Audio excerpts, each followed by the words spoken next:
하겠습니다. 사무엘상 24장 1절부터 22절. 블레셋 사람들과 싸우러 나갔다가 돌아온 사울은 다윗이 엔게디 광야에 있다는 소식을 듣게 됐습니다.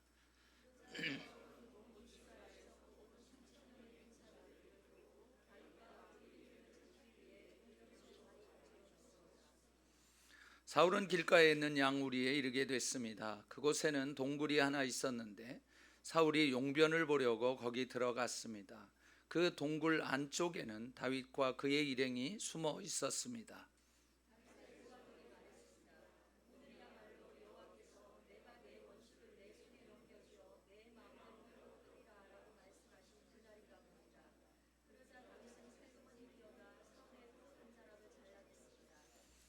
다윗은 사울의 옷자락을 잘라낸 것조차도 마음에 걸렸습니다.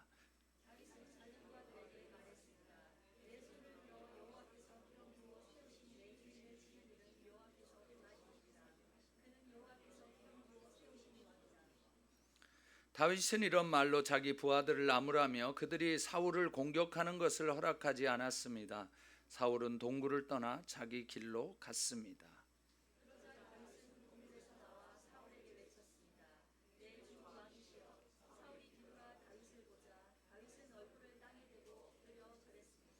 다윗이 사울에게 말했습니다. 어째서 왕은 사람들이 다윗이 왕을 해치려고 한다라고 한 말에만 귀 기울이십니까?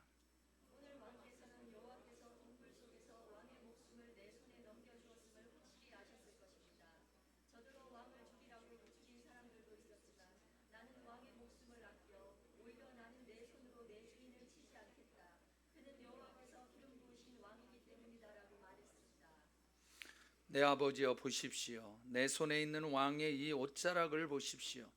내가 왕의 옷자락을 잘라냈지만 왕을 죽이지는 않았습니다. 그러니 내가 왕께 잘못을 저지르거나 반역한 것이 아니라는 것을 알아주십시오. 왕은 내 목숨을 빼앗으려고 찾아다니지만 나는 왕께 죄를 짓지 않았습니다.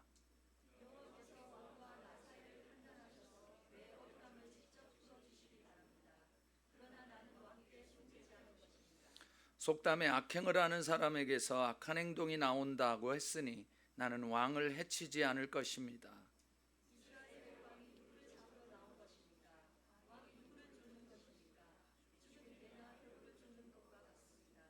여호와께서 우리 재판관이 되셔서 우리 사이를 판단해 주시기 바랍니다. 그분이 내 사정을 살피시고 나를 왕의 손에서 구해내시기 바랍니다.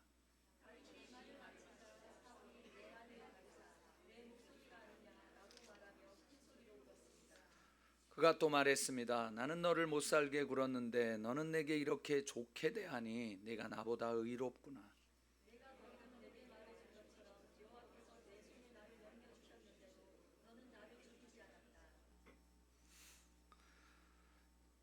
사람이 자기 원수를 만났는데 누가 해치지 않고 그냥 보내주겠느냐. 오늘 네가 내게 한 일로 여호와께서는 네게 상 주시기를 바란다.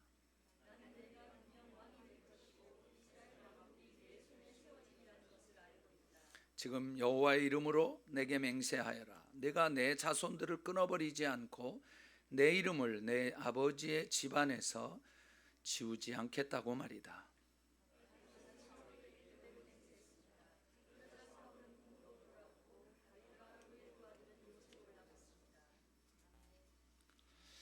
마온 광야에서 거의 잡힐 뻔한 다윗은 블레셋이 이스라엘에 침입함으로 가까스로 살아났습니다. 이스라엘의 원수였고 다윗의 원수였던 이 블레셋이 결과적으로는 사울의 손에 죽을 뻔한 그 다윗을 살려낸 것입니다. 하나님께서는 정말 위험 가운데 우리들이 있을 때 하나님의 이 창조적인 방법으로 우리를 또 사랑하는 자들을 구원해 주시는 분이신 것입니다. 다윗은 거기에서 이제 이 엔게디 요새로 피했습니다. 엔게디는 염소의 새끼 염소의 셈이란 뜻이기도 한데요. 아가서에서도 이 엔게디가 나오는데 거기에 보면 그 고멜화라고 하는 꽃에 대해서 이야기를 합니다. 그는 이제 향수 재료로도 쓰이고 또 약초도 되고 피부, 머리 뭐 이런 데 아주 좋은 것인데, 이 엔게디가 바로 그러한 곳입니다. 거기가 좀 그 습도가 있고 또 폭포도 있고, 그래서 이 오아시스 의 역할을 하는 그런 곳이기도 합니다. 이 엔게디 요새에 다윗이 있다는 소식을 듣고 사울은 3,000명의 아주 정예 부대를 뽑아가지고 이제 이 사울을, 그 다윗을 잡으러 오는 것입니다. 그러다가 아마 너무 급해가지고 그 엔게디쯤에 왔었는데 동굴이 하나 보인 거예요. 그래서 용변을 보러 이제 그쪽으로 들어갔습니다. 그때 이 바로 그 동굴 깊은 곳에 다윗과 그 부하들이 있었던 거예요. 그러니까 사울이 들어온 것을 이제 알았죠, 이 사람. 그러니까 이 부하들이 뭐라고 얘기를 하냐면, 하나님이 옛날에 사울을 당신 손에 붙이겠다고 하셨었는데 오늘이 바로 그때인가 봅니다. 하나님이 당신에게 이러한 좋은 기회를 주셨으니까 이 좋은 기회를 놓치지 말고 그냥 죽이십시오 라고 이야기를 한 것이죠. 그래서 다윗은 죽일까 말까 생각했는지는 잘 모르겠어요. 근데 그가 다 이 사울의 이 옷자락의 뒷부분을 베어낸 거예요.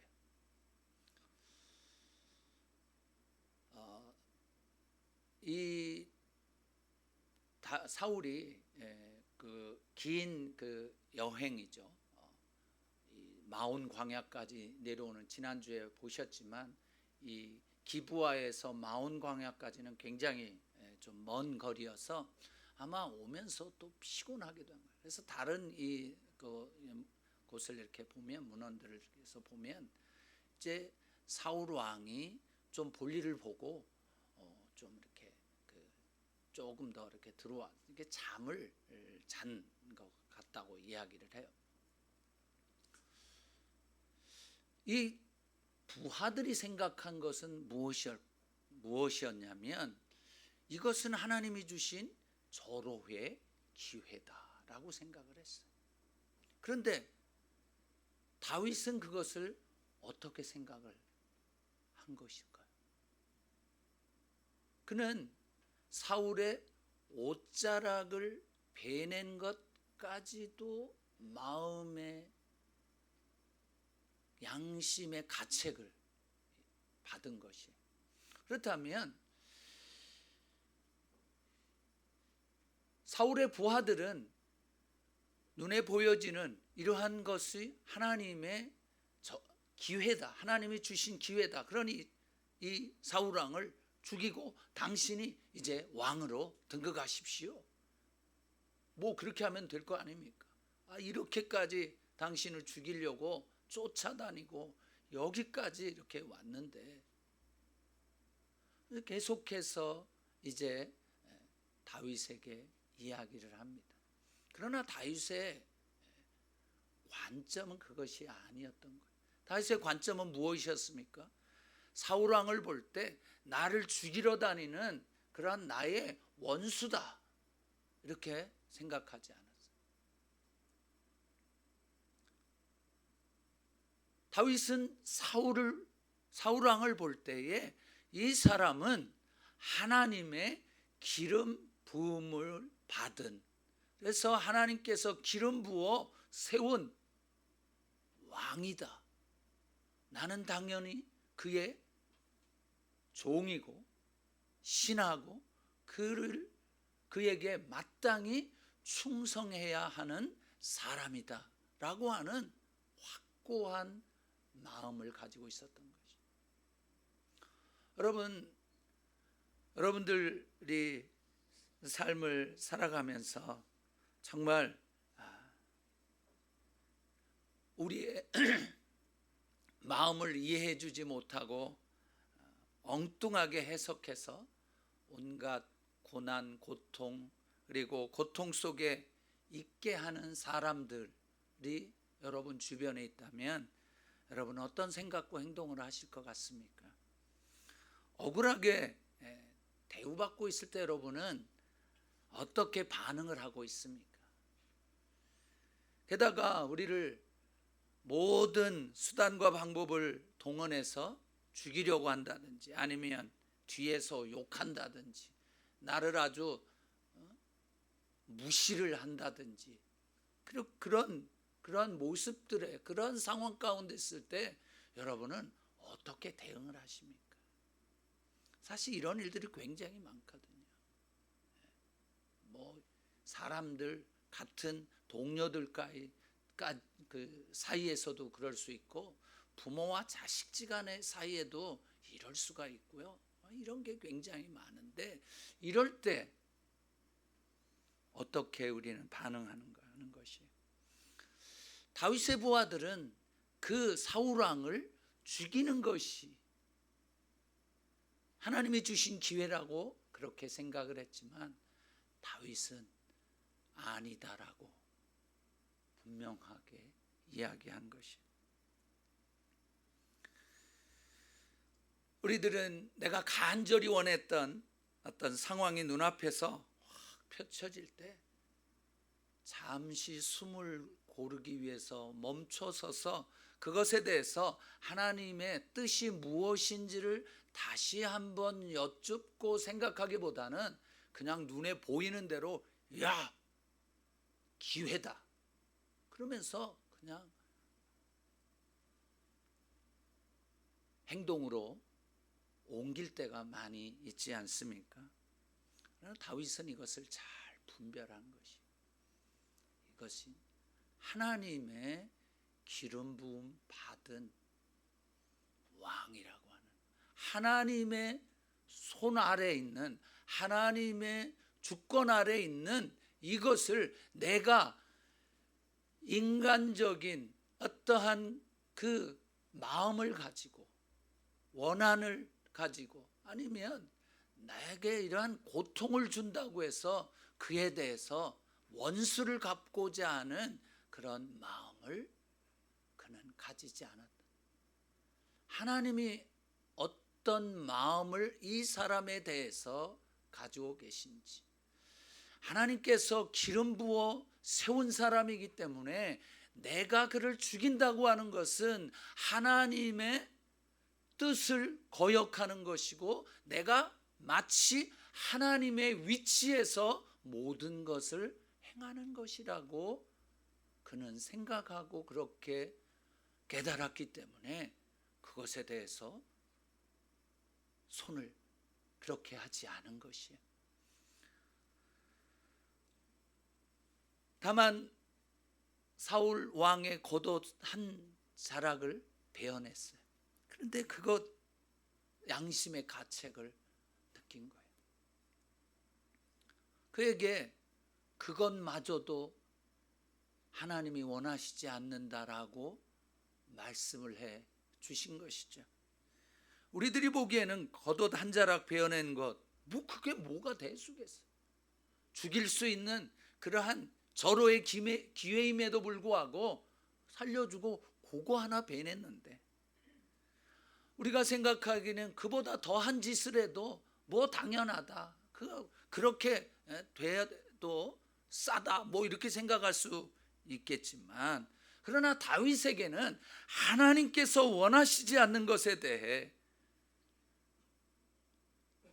그에게 너무나도 큰 부담감을 주신 것이 이거는 내가 원하지 않는 것이다. 내가 기름 부어 세운 이 사람을 네가 함부로 할 수 없다라고 하는 그 마음을 주신 것이에요. 여러분들에게도 이런 적이 있지 않습니까? 어떤 일을 아주 매끄럽게 처리했지만 마음 한가운데서 뭔가 모를 부담감을 느껴보신 적이 없으신지요? 또한 겉으로는 웃으면서 잘 됐지만 마음속에는 그렇게 좋은 감정으로 대하지 않아서 마음이 좀 무거웠던 적은 없었습니까? 잠언 16장 2절 말씀을 한번 읽어보겠습니다. 시작.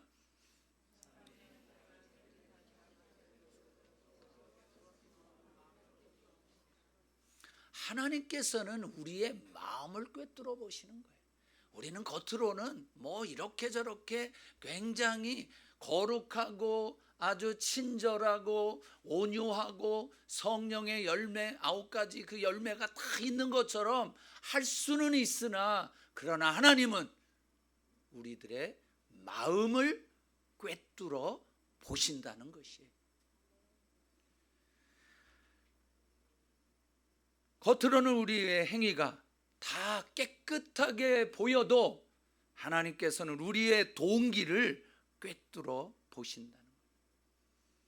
사람은 속일 수 있어도 하나님은 속일 수 없다는 것이 다윗의 마음 가운데 하나님께서 말씀하신 것이죠. 네가 하나님께서 기름 부어 세운 왕의 옷자락을 따고 하는 것은 내 마음 안에 그를 좀 죽이고 싶어하는 마음이 눈꼽만큼이라도 있었던 것은 아닌가 하는 그러한 마음의 가책을 허락하신 것이죠.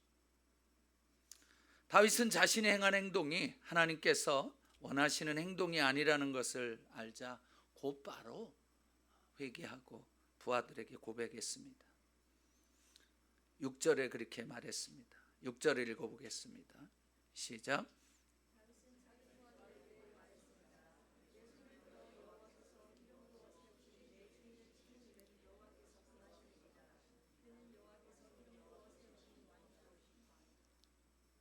여호와께서 금하신 것인데 자기가 그런 마음이 있었다고 하는 것을 회개한 것이죠.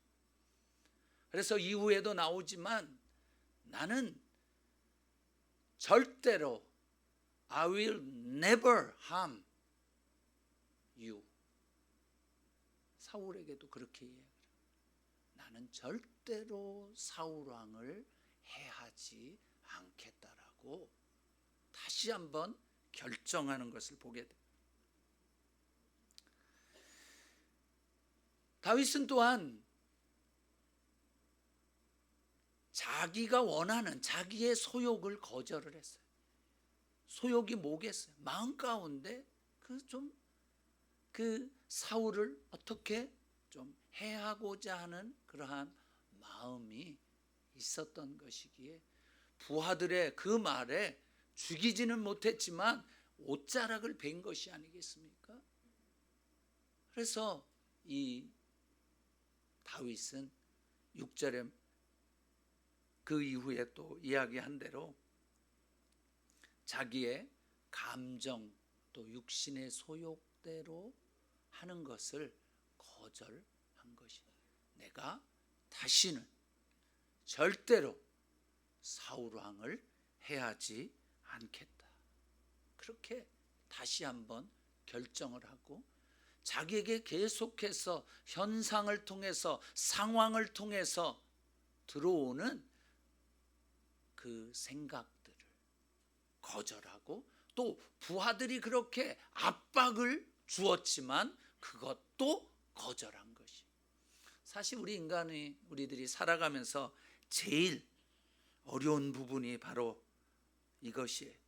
어떤 것이 잘못된 줄을 알고 깨닫지만 마음 깊은 곳에서는 분수처럼 솟구치는 욕망과 욕구를 거절하기가 그렇게 쉽지 않습니다. 특별히 감정이라고 하는 것이요, 이게 아주 얼마나 우리를 힘들게 하는지 모릅니다. 그런데 다윗은 그것을 거절했어. 성령의 열매의 특성 중 하나인 이 절제를 한 것이죠. 이제 사울 왕이 그 동굴을 빠져서 이제 나갑니다. 그랬더니 다윗이 뒤에서 내 주 왕이시여 이렇게 큰 소리를 부르면서 그 자리에 엎드렸습니다. 사실 이 다윗은 이 사울 왕에 대해서 이 하나님께서 기름 부어 세우신 왕이라고 하는 그것을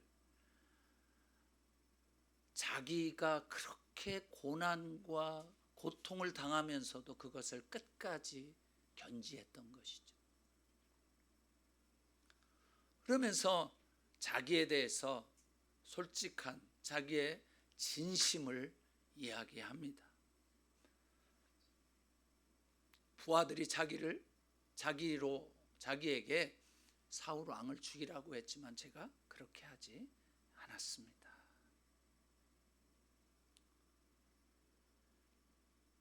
다윗이 분명한 결정을 하고 확고하게 부하들에게 그렇게 하지 말라, 나도 그렇게 하지 않겠다라고 얘기했기 때문에 사실 부하들도 꼼짝 못하고 사울을 죽이지 못했던 것이죠.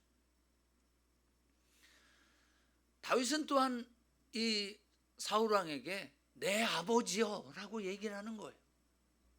물론 자기의 친한 절친 이 요나단의 아버지니까 아버지라고 얘기했겠지만, 그러나 사실 그에 대해서 부하로서 신하로서 사랑과 또 충성을 하고 있었다는 것을 우리는 이 말 한마디로도 알 수 있는 것입니다. 그러면서 다윗은 내가 왕에게 반역을 하거나 잘못을 저지른 것이 아니라고 이제 호소합니다. 왕이 나를 죽이려고 이렇게 쫓아다니지만 저는 왕을 죽이려고 하지 않았다라고 이야기를 합니다. 사랑하는 형제 자매 여러분, 다윗은 그것을 통해서 지금 사울 왕이 자기에 대해서 오해하고 있는 것을 좀 풀어주는 것이, 자기의 진심을 얘기하고, 그러나 진심을 이야기하기 전에 그는 어떻게 했습니까? 그를 죽일 수 있는 기회에도 임에도 불구하고 그것을 거절하고 그를 살렸어요. 여러분, 어떤 사람들과 오해가 있다든지 좀 문제가 있을 때는 우리가 먼저 그 관계를 회복하기 위해서는 그 사람에게 이렇게 다윗처럼 사랑과 관심을 먼저 보여줘야 돼요. 그러고 나서 자기의 진심을 얘기할 때 이제 이후에 나오는 그러한 반응이 상대방으로부터 나오는 것이죠. 그러면서 이 마지막으로 다윗이 이야기합니다. 이 모든 것을 하나님께 맡긴다고 이야기하는 거예요. 당신과 나 사이에서 하나님께서 판단해 주시길 원한다고. 자신이 판단하기를 원치 않았어요. 우리는 우리 스스로가 판단하지 않습니까? 네가 잘못했어 라고 판단을 해버리는 거예요. 나는 별로 잘못한 거 없는데 네가 그랬어, 네가 너 때문에 이렇게 됐어, 그러면서 계속 판단을 해요. 근데 다윗은 그렇지 않아요. 하나님께서 나와 당신 사이를 판단해 주시기를 원한다고 하나님께 모든 것을 맡긴 거예요. 이것이 여호와를 경외하는 자의 자세인 것이. 우리의 삶을 보면 얼마나 남에게 많은 것들을 다 이야기를 합니까? 너 때문에, 누구 때문에, 뭐 한국은 요즘에는 누구 때문에 헬조선이다, 뭐 난리를 치는 거예요. 여러분, 우리는 하나님을 믿는 사람으로서, 여호와를 경외하는 사람으로서 모든 것의 판단을 하나님께 맡기는 그러한 자세로 살아가는 저와 여러분이 되어지기를 주의 이름으로 축원합니다. 잠언 20장 22절을 말씀을 한번 보겠습니다. 시작.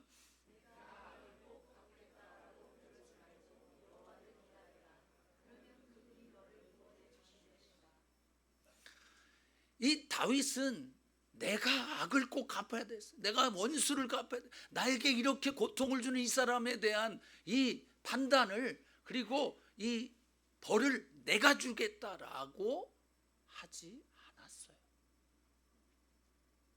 그러니까 하나님께서 결국 구원해 주신 것이죠.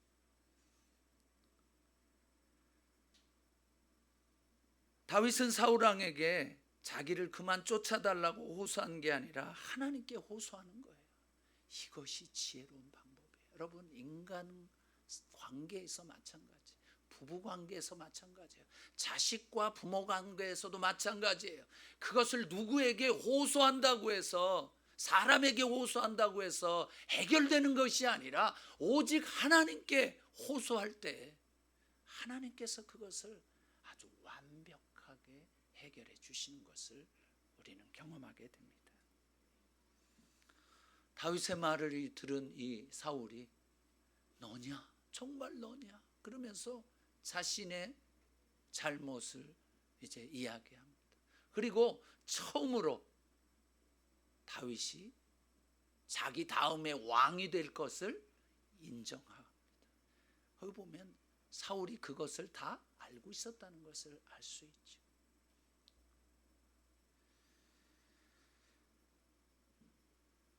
사랑하는 성도 여러분, 우리들 사이에서도 이것은 마찬가지입니다. 사울이 다윗의 사랑과 관심을 경험했어요. 그리고 다윗의 진심을 들었어요. 그랬을 때 이 사울도 자기의 진심을 이야기했어요. 이것이 인간관계에서도 동일합니다. 우리가 하나님과의 관계에서도 이런 것처럼 여러분들이 여호와를 경외하는 그러한 자세로 하나님께 모든 것을 호소하며, 정말 나에게 힘들고 어려움을 주는, 또 나를 막 바더하는 이러한 사람들에 대해서 사랑과 관심을 먼저 베풀고 진심을 이야기함으로 상대방에서도 진심이 이야기되어져 서로 진심이 통하는, 그래서 하나님의 뜻을 이루어가는 저와 여러분이 되어지기를 주의 이름으로 축원합니다. 기도하시겠습니다.